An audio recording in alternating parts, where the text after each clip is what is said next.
This is TWiT. I got a Pixel 3 XL. Whoa. There it is. Let's see the notch. You can't even see the notch. Well, yeah, that's because, that's because it's an iPhone. Hang on. That has a notch too, go. by the way. There's the notch. That's not that big. That's obnoxious. It's awful. It's double the height. It brings the status bar almost to like double the height, and that's what people are going off about. And I get it. It's not ideal, but I don't think it's terrible. $799 for a 64 gig version, $100 more for a double the memory, 128 gig storage version for the XL, and $100 less in each category for the smaller. $799 or $899? Was it $799? Oh, that's what it was. $799 for the Pixel 3, $899 for the XL, $999 for the top. Yeah, I ended up spending $999 because I got double. I am not going to buy, I've been a Pixel or a Google hardware person forever. That's too much money. And I would get the smaller version because, tiny hands and pockets and all that nonsense. And there's no notch in the smaller version, right, Kevin? Correct. It's just a small chin and forehead. So chin and forehead? That's what we call it forehead? Now. Like the old Pixel 2 XL. Right, a top and bottom bezel. There's a chin. What the kids used to say. And a forehead. No, it's a chin and a forehead. Oh, that's new. Which everybody wonders because the new XL has a chin, but no forehead. Instead, it's like my first girlfriend. It has lobotomy. So, I'm sorry, Kathy. That was not a good thing to say. You had a little bit of a forehead. But she didn't have a notch. I'm pretty sure. So why? Stacey, I'm doing it for you now. Yeah. Thank you. Did you see me just open my mouth in horror there? I'm like, oh, stop talking. Oh, it's a joke. It's a joke. It's just a joke. Yeah, so I'm going to come in a year to Kevin and be like, yo, Kevin, give me a cheap phone, or give me a good recommendation because with Android, what does Google call the now everyone gets Android at the same time kind of effort? Android One. Android One. I was going to say Android first. And Treble makes that possible. Yeah, Treble code name. And Treble. So yeah, Stacey, I still would get a Google phone. I don't trust anybody else with Android. Why did you order? What impressed you? I have a Note 9 in the other room, and I don't trust Samsung with Android. So you said before it was over, you ordered it. What impressed you?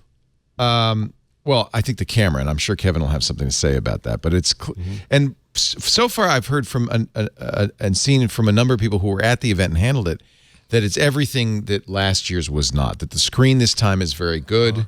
That the feel in the hand is very good. I like it that it has wireless charging because every other phone I use has wireless charging. That's a real convenience for me.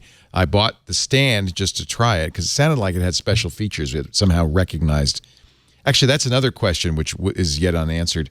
Does it automatically turn on the screensaver, the Daydream, photo album, and the larger clock if it's not on its Pixel stand? Are we going to see an unboxing now?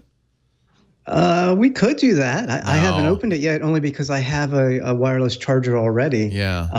And those special features either are not enabled yet on the review model because there are a few software bits not here yet, or it's smart enough to know, hey, this isn't a Pixel stand. I'm not going to do the special stuff. But you're right that when on that stand, it kind of turns the phone into a limited mini Google Home Hub in a sense because it can show you your photos. Right. It has your routine buttons for the Google Assistant, and it'll even show your Nest camera doorbell or doorbell camera rather if somebody rings the doorbell. Yeah, so that's kind of neat. So Kevin, would you buy it? Jeff, I'm in a different position at this point because I'm kind of like trying to budget things for the first time in my life, and I literally just bought 2 months ago a $325 Nokia 7 Plus, which lasts for 2 days. It's speedy enough for me. The camera's decent enough. So given that, I'd probably say no. If I had the money to burn, yeah, I probably would, just because the camera features alone have blown me away in the past just 24 hours. This does highlight Google's problem, though. If people have enough money, they'll probably buy an iPhone. Because people who buy Android phones tend to be budget consumers. And I don't know about that. I think so. I think that's the real problem. And if they're not budget consumers, they're probably buying Samsung. We know that Google only sold 10 million Pixel 2s in a year. Yeah, but go ahead, Kevin. Well, Leah, I think you're partly right and partly wrong. And I say that because the difference is there really isn't many cheap iPhone options unless you want something that's 2 or 3 years old, right? So if you're going to have iOS, you've got to pay, X amount of dollars. If you've got a lot of money, you're going to get an iPhone. Sure. Well, Samsung does sell a lot of Galaxies. It does. It's not their biggest moneymaker in terms of overall volume times, profit. So that's why they have the low and mid-range phones. That's problem number 2 for Google is if you've got a small, I think there's a smaller number of Android people who are willing to spend money. But those people are buying Samsungs. So problem number 2, at the very best, Google's dividing the high end of the Android market with Samsung at the best. What's their business goal? Is it to be a highly profitable item, or is it still to set the bar? Sure looked like watching the event, it looked like that they think they're a player. They want to be a player. Really? This is not a reference product. Yeah, I would agree with that. They must have some, and this probably comes into their CFO, who's been there, at least 2 years now. They probably have some hard targets on that hardware division now because things have changed ever since Ruth Porat came on. Yeah. They want to make serious money out of that hardware division. So I have my year-old Pixel 2. Oh, by the way, before I forget, I forget what you call it. Do you still get the always-on notification screen thing like this? Yes. Yeah. I love that feature. I do love that. I do love that a lot. So this is a year-old phone. It's perfectly good. It's wonderful. Kevin, your advice to me, not that I'm rich, I'm not, but is the camera alone worth upgrading? Put it that way. From what do you have now? What do you have now, Jeff? The Pixel 2. I don't have one of those anymore. I have a first-gen Pixel. Here's part of the question mark, and maybe Kevin can help us with this. Google wasn't completely clear about which of the camera features are migrating to the Pixel 2 and which aren't. Ah, right. Both of them are using that same chip, the image engine, and it sounded like they now, in the announcement, that some of these features, if not all of these features, are going to be available at least on the Pixel 2, if not other Android phones. Yeah, I'm not.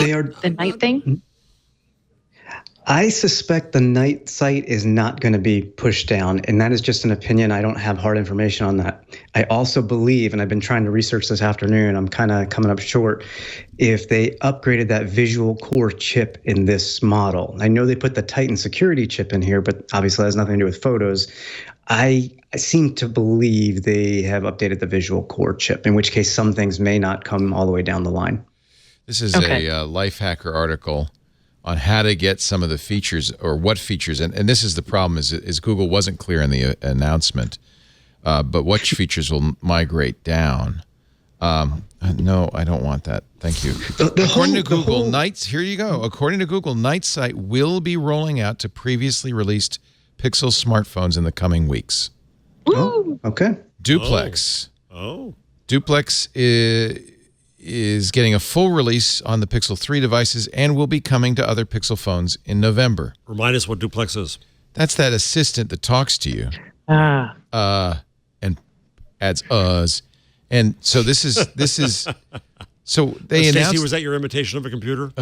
No, that was just that was an not an The call screening, which I think everybody in the room, Kevin, enjoyed a lot, the idea that the call screening driven by Google Assistant on phone call screening will also be on all Pixel phones. I think they stole that. They stole it from themselves with Google Voice. Ah, yes, Google Voice does that. But Google Voice, it's not quite the same, because with Google Voice, you have to have a preset in the Google Voice settings where you say, hey, if they're not on my, as for instance, if they're not on my contact list screen, or if they're an unknown caller screen, this one, as a call comes in, you can press a button that says screen that one. In real time, Google Voice does not do that. That is awesome. Cool. Mm-hmm. So, because I'm getting calls all the time from like Apple. And I'd love to just press, instead of just hang up on them, screen it or something. Playground and improved AR will launch first in the Pixel 3, but roll out to other Pixel phones soon. All right, so I might be sticking with. I can't wait. We're not there yet. I know, and I don't want to get ahead. But what I'm most looking forward to is Kevin's view of the Pixel book. Okay, we'll get there. We're gonna get there. I know we're not there yet. That's my. If I'm going to spend $1,000, or more, where's it going to go? Let's continue on with the phone. Because, Kevin, you said something that I think intrigues everybody listening. You were very excited about the camera. Yes. So I've been playing with the camera. Again, it does not have the night sight yet. It did just get the playground feature this morning. So I was having Iron Man run around my house, a virtual AR type kind of thing. The front-facing selfie mode, portrait mode rather, and selfie, I thought is amazing. Absolutely amazing. I don't know if we can share a picture that I took, but yes, I took one in. It's on the rundown. I tried to share it through Google Photos. Hopefully it is shareable or viewable, I should say. All right. Where did you put it in the? It's line 20. Line 20. Oh, self-portrait. Here it is. I've got it. Yep. Can you see it? I'm not sure. So one of the things Marquez Brownlee did is took a picture of himself in his car, and he said, "Sure isn't softened like the iPhone XS." Yeah, look at that. Whoa. Look at the detail. Wow. Stubble. We can count his stubble. Now, we're blowing this up a lot, but actually that looks, and look at the bokeh. Yeah, that's cool. This looks good. This looks really good. Ooh. Yeah, I'm very impressed with that. The way the iPhone's doing it is actually kind of weird. It's softening a lot of it. It's over processing it, and a lot of people complained about that. That's really the competition, of course, is the new iPhone XS. The iPhone is now doing what Google did last time with the Pixel 2, which is taking multiple images. Did you say they don't yet have the best shot feature? Is that not there? Or yeah, so you have to turn the motion on. There's a setting in the phone to do that, and you can turn the motion on, but it's not yet showing you which is the recommended photos, nor is it letting you choose a photo. However, that picture I just took or just showed was actually at the Google, because I went there after lunch to hang with some of my old teammates, and I did see that feature and got to use it. They're dog fooding it right now, so it's probably going to show up like any day on the Pixel 3 XL. It was very, very cool in the demo, and then I got to use it, and it worked really, really well. Like, we were being goofballs, like blinking and sticking our tongues out, and it was able still to capture a decent photo. So this was actually my favorite moment in the event. It's worth probably showing it again. This is Google explaining why they did Top Shot. Do you hear the audio? You don't hear the audio. Yeah, this was a great video. Let me try again. So a lot of pictures of just the wrong moment. Guys jump off the cliff, but you don't get it. Lots of people with terrible faces. She's blown out the candles, but they only get it afterwards. The tie is in the face of the bride. Guys walking through the picture. Everybody has taken these pictures where you just miss the shot. I love this.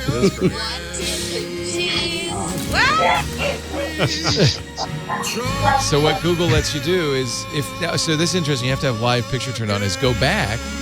It will make a recommended, based on, they said AI, recommended Top Shot, but you could also choose from other ones. And it doesn't store every one of those, killing your, I guess it's free storage anyway, so what does it matter? Right. I'm going to have to defer to Kevin because he's the only one who owns one. Mine will come a week from tomorrow. Yours too, probably, right? I haven't ordered one. Yes, it will. It'll just order it now. You're the devil.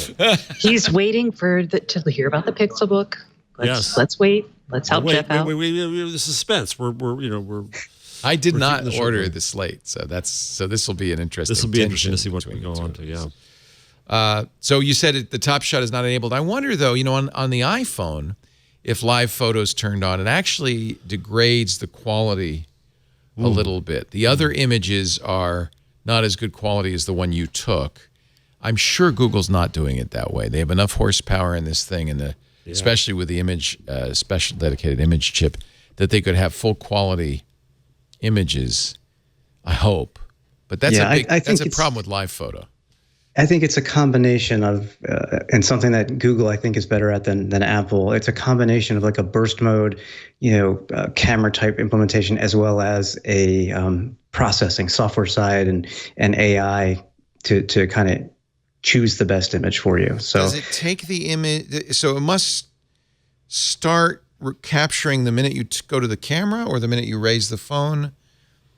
Certainly it starts capturing before you press the button, because that's the problem. Mm-hmm. Yeah, I don't know exactly when it starts to capture. It might be always capturing and then just saving the, a few seconds before and after. I have no idea. I await the privacy police. No, this is... Well, it doesn't take it if your camera's not open, presumably. Right. I think this is...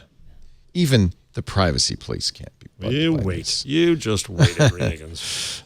Did you put Childish Gambino in your in with Norm? Because that would have been cute. I didn't do that yet. No.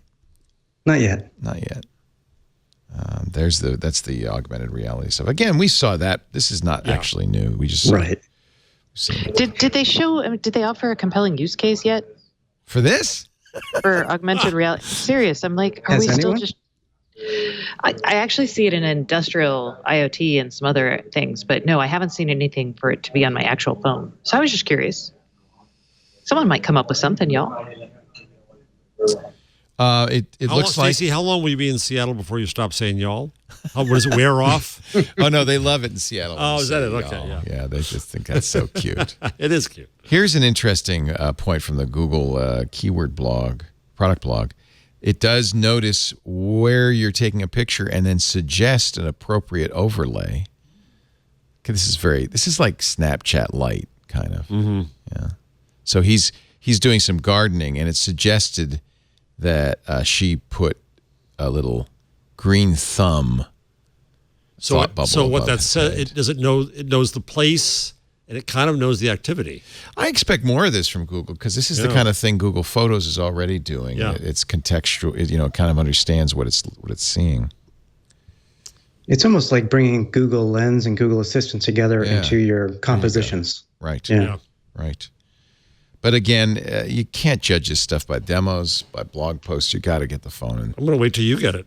Yeah. Well, I won't have it next week, but I'll have it the week after. Okay. I won't be getting it at all. So, Stacey, which one are you carrying now? I have the Pixel 2. The 2. Okay, so yeah. So and it's fine. I might agree. I might be there too. I might stick with that. So I'm good with it until I drop it or do something horrible, and then poof. That's me. I'll get... What'd you say, Kevin? I should get the Nokia something? The new Nokia 7. It's kind of technically called the 7.1, but it's basically what I just bought, upgraded, slightly smaller and better screen. And unlike mine, which is an international version, it has the US band support, so that would work here, and it's $350. But I think your issue is going to be Verizon. Oh. Or I don't know if my they have issue Verizon. is always Verizon. the Pixel will be available. Pixel 3 will be available on Verizon. I want you to know. We're going to get you. They gave us a Verizon SIM card Follow with us the light, to test. Stacey. Follow the light.